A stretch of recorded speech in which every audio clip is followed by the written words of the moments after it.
حضرت زکریا علیہ السلام کا قصہ۔ حضرت زکریا علیہ السلام کو قوم بنی اسرائیل اور پیغمبروں میں برگزیدہ بنا کر بھیجا گیا۔ آپ علیہ السلام اللہ تعالیٰ کے معزز اور جمیل القدر پیغمبروں میں سے ہیں۔ ایک روایت میں ہے کہ حضرت زکریا علیہ السلام حضرت داؤد علیہ السلام کی اولاد میں سے تھے، اور دوسری روایات میں ارمی کی اولاد میں سے تھے۔ بیان کیا جاتا ہے کہ دن گزرتے گئے ابراہیم اور یعقوب کی نسل سے کچھ نیک لوگ پیدا ہوئے، جن کو آل عمران کے نام سے یاد کیا جاتا ہے۔ اللہ تعالیٰ نے سورہ آل عمران میں فرمایا، خدا نے آدم اور نوح اور خاندان ابراہیم اور خاندان عمران کو تمام جہان کے لوگوں میں منتخب فرمایا تھا۔ ان میں سے بعض کی اولاد تھے، اور خدا سننے والا اور جاننے والا ہے۔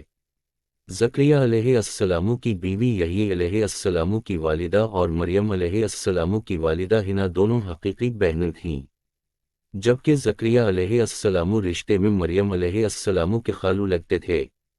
حضرت عمران علیہ السلام کی بیوی نے منت مانی تھی کہ جو بچہ پیدا ہوگا اسے بیت المقدس کی خدمت کے لیے وقف کر دیں گی۔ حضرت مریم علیہ السلام کی پیدائش کے بعد جب انہیں بیت المقدس میں لایا گیا تو ان کی کفالت کی ذمہ داری اللہ نے حضرت زکریا علیہ السلام پر ڈالی۔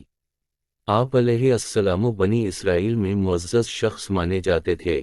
حضرت زکریا علیہ السلام کی کفالت میں مریم علیہ السلام نے بہت اچھی پرورش پائی، اور وہ نیک، عبادت گزار اور بہت زیادہ سچ بولنے والی تھی۔ سورہ آل عمران میں ارشاد ہوا، تو پروردگار نے اس کو پسندیدگی کے ساتھ قبول فرمایا اور اسے اچھی طرح پرورش کیا اور زکریا کو ان کا متکلف بنایا۔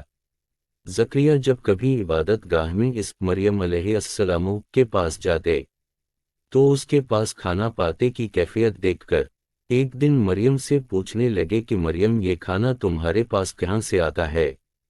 وہ بولیں، خدا کے ہاں سے آتا ہے، بے شک خدا جسے چاہتا ہے بے شمار رزق دیتا ہے۔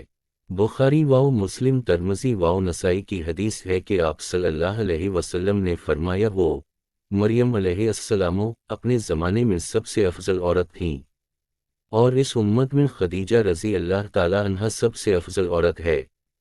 اولاد کی خواہش۔ زکریا علیہ السلام نے جب حضرت مریم علیہ السلام کی فضیلت دیکھی تو ان کے دل میں بھی اولاد کی خواہش پیدا ہوئی، کیونکہ اس وقت تک آپ بے اولاد تھے، جبکہ آپ کی عمر اس وقت 100 سال سے زائد تھی اور بیوی 90 سال کی تھی۔ اولاد کی شدید تمنا کے باعث انہوں نے اللہ سے مدد مانگی، جس کا ذکر یوں آتا ہے، ترجمہ: یہ تمہارے پروردگار کی مہربانی کا بیان ہے جو اس نے اپنے بندے زکریا پر کی، جو میری اور اولاد یعقوب کی میراث کا مالک ہو، اور اے میرے پروردگار اس کو خوش اتوار بناؤ۔ زکریا علیہ السلام اپنے دور میں اکیلے ہی نبی تھے۔ ان کے دور میں اصحاب و رشتہ دار میں کوئی قابل آدمی نہ تھا، تو ہم نے ان کی پکار سن لی اور ان کو یحییٰ بخشے، اور ان کی بیوی کو ان کے حسن معاشرت کے قابل بنا دیا۔ یہ لوگ لپک لپک کر نیکیاں کرتے اور ہمیں امید سے پکارتے اور ہمارے آگے عاجزی کیا کرتے تھے۔ دعا کی قبولیت۔ زکریا علیہ السلام یہ سن کر خوش ہوئے اور حیران بھی، کہنے لگے، پروردگار، میرے ہاں کس طرح لڑکا ہوگا، جس حال میں میری بیوی بانجھا ہے اور میں بڑھاپے کی انتہا کو پہنچ گیا ہوں۔ اللہ تعالیٰ نے جواب دیا، حکم ہوا کہ اسی طرح ہوگا۔ تمہارے پروردگار نے فرمایا ہے کہ مجھے یہ آسان ہے کہ میں پہلے تم کو بھی پیدا کر چکا ہوں اور تم کچھ چیز نہ تھے۔ زکریا علیہ السلام نے عرض کیا کہ اے پروردگار، میرے لیے کوئی نشانی مقرر فرما دیجئے۔ فرمایا، نشانی یہ ہے کہ تم صحیح و سالم ہو کر 3 دن رات لوگوں سے بات نہ کر سکو گے۔